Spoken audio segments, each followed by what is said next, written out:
పరిరక్షణ, ఆరోగ్యం, సంరక్షణ.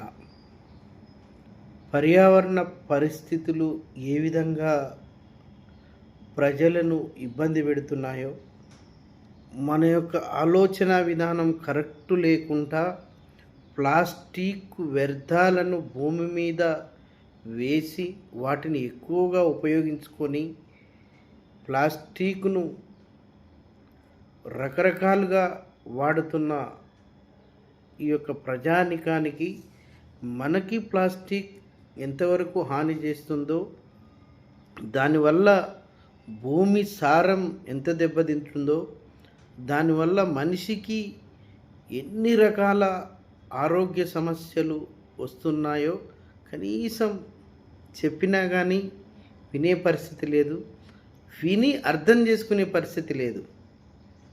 ఒక సినిమా హీరోయిన్ ఏదైనా షోరూము ఏదో ఒక ఓపెనింగ్కి వస్తే వందల మంది, వేల మంది, లక్షల మంది ఎగబడి చూస్తారు.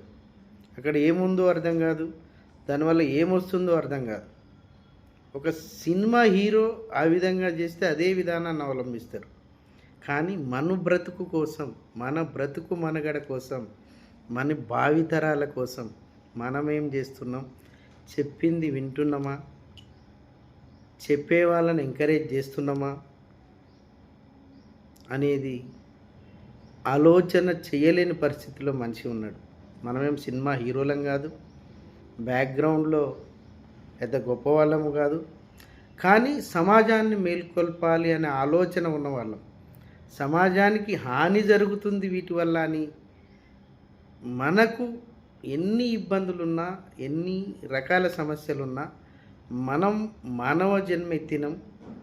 మనం మన జన్మ ఉన్నంత వరకు సమాజానికి ఏదో ఒక మేలు చేయాలన్న ఉద్దేశంతో ఎన్ని వీడియోస్ పెట్టినా ఎక్కడి నుంచి కూడా స్పందన కరువు ఉంటుంది. కానీ మనం ప్రయత్నం ఆపం. ఎందుకంటే సమాజంలో ఒక్కళ్ళని బాగు చేసినా మనం సమాజాన్ని బాగు చేసిన వాళ్ళం అవుతాం. కాబట్టి సమాజ స్థాపన కోసం ప్రతి ఒక్కళ్ళు బాధ్యత వహించాల్సింది.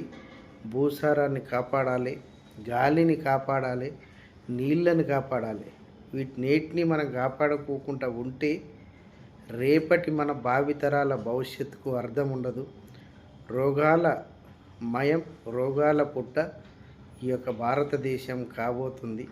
మన పాలకులు కేవలం మనల్ని ఓన్లీ ఒక రకమైన విధానంలోకి తీసుకుపోతున్నారు తప్ప రేపటి మన భవిష్యత్తుకు, మన యొక్క గాలి, నీరు, భూమి కోసం మనం ఏం చేయాలి అన్న ఆలోచనలో వాళ్ళు లేరు. కాబట్టి ఇప్పటికైనా ప్లాస్టిక్ను నిషేధించండి, ప్లాస్టిక్ను వాడకండి, ప్లాస్టిక్ కప్పులలో ఛాయ్ తాగకండి, ప్లాస్టిక్ కప్పులలో భోజనం చేయకండి, ప్లాస్టిక్ కప్పులలో వేడి పదార్థాలు ఏది కూడా ఉపయోగించకండి.